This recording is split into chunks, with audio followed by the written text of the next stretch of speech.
Dams serve a wide variety of purposes, from hydropower to flood control to storage of water for municipal and industrial uses. But when a dam's useful purpose fades away, the structure itself still remains. Dams come in all shapes and sizes, but contrary to what you might think, the most dangerous dams are often the smallest.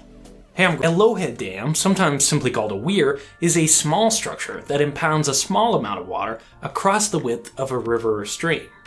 Usually made from concrete, the purpose of lowhead dams is to raise the water level upstream on a river.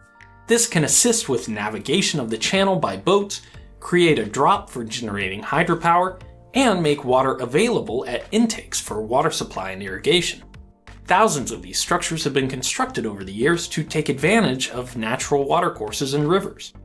The heyday of lowhead dam construction was actually in the 1800s, when mills and factories often relied on water power to drive grinding wheels and other equipment.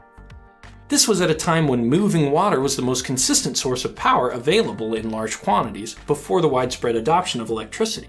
Most of these old mills and factories are long gone, and the ones that still survive certainly don't depend on water for power anymore. That means many property owners are forced to maintain these old structures that no longer have any practical use. Or more commonly, and much worse, these dams are abandoned by their owner and gradually fall into disrepair.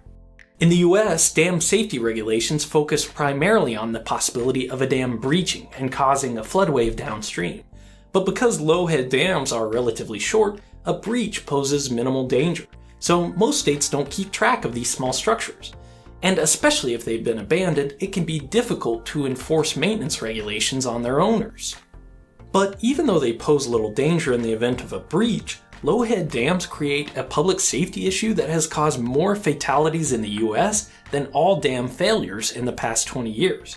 To understand why, we first need to know a little bit about open channel hydraulics. If you haven't seen my video about hydraulic jumps, I'll summarize it here. Go back and check out that video if you want to learn more.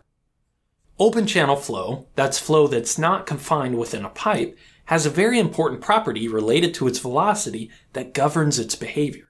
Slow, tranquil moving water is called subcritical because waves propagate faster than the flow velocity. Faster moving water is supercritical because the waves move slower than the flow velocity. Anytime a supercritical flow encounters subcritical flow, an interesting phenomenon called a hydraulic jump is formed. Lowhead dams almost always have subcritical flow upstream. The flow is deep, slow, and tranquil as it makes its way to the dam. But as the flow passes over the weir, it picks up speed and becomes supercritical. When this supercritical flow transitions back to subcritical flow in the slower moving water downstream, it creates a hydraulic jump, as you can see here in my model.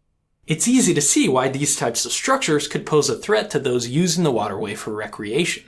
Any location with fast-moving water and high turbulence can be dangerous to swimmers or kayakers, but the location of this hydraulic jump can turn a manageable risk into an almost surefire way to drown. The depth of the flow downstream of a dam is called the tailwater, and it controls the location of the hydraulic jump. In my model, I can adjust the elevation of the tailwater by adding or removing these stop logs. When tailwater is low, the hydraulic jump forms away from the dam. This is a fully developed jump that follows the traditional shape and flow patterns. If I send down this piece of wood as a kayaker surrogate, it experiences some turbulence as it passes over the weir and the jump, but it doesn't have much trouble escaping downstream. But as the tailwater rises, the jump moves closer and closer to the dam. Eventually, if the tailwater is high enough, the hydraulic jump will reach the dam.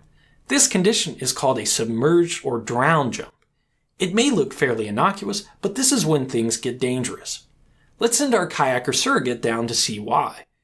A submerged hydraulic jump creates an area of recirculation immediately downstream of the dam, sometimes called a keeper for obvious reasons. The jet of the hydraulic jump surfaces downstream, causing a boil point. Sometimes this is easy to see, and sometimes it's not. Either way, objects or people will only be able to escape a submerged hydraulic jump if they're able to get beyond this boil point. And any rescuers who approach a submerged jump from the downstream run the risk of being drawn into the hydraulic themselves. The recirculating current that traps recreators is dangerous enough on its own, but there are other contributing factors to the dangers of lowhead dams. These currents also trap large debris between the strong hydraulic forces and the hard concrete surface of the dam, which can batter someone trapped in the keeper.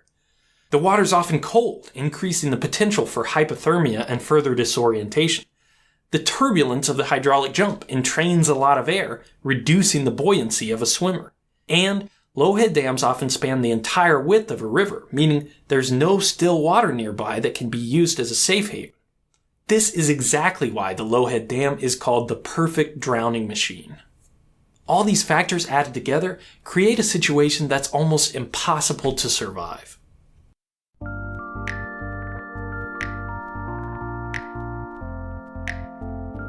There are a lot of ways to mitigate this issue. The simplest option is just to keep people away from these structures. Some states require that exclusion zones be established to make sure that kayakers safely portage dams instead of trying to run them. Good signage and buoys as warnings can sometimes be enough to keep people safe. Another option is to modify the structure to reduce the potential for recirculating currents. Researchers have proposed various retrofits to existing dams to improve flow conditions when tailwater is high. Of course, the most obvious but also most expensive way to address the issue is to remove these dams altogether. In many cases, they're no longer serving an important role, and removing dams can help restore ecosystems and improve connectivity for aquatic species, in addition to removing a hazard. If you're swimming or paddling on a river with a low-head dam, don't underestimate the danger of these powerful hydraulic forces. Different conditions on the river can dramatically change the behavior of the hydraulic jump, as we saw, so be careful.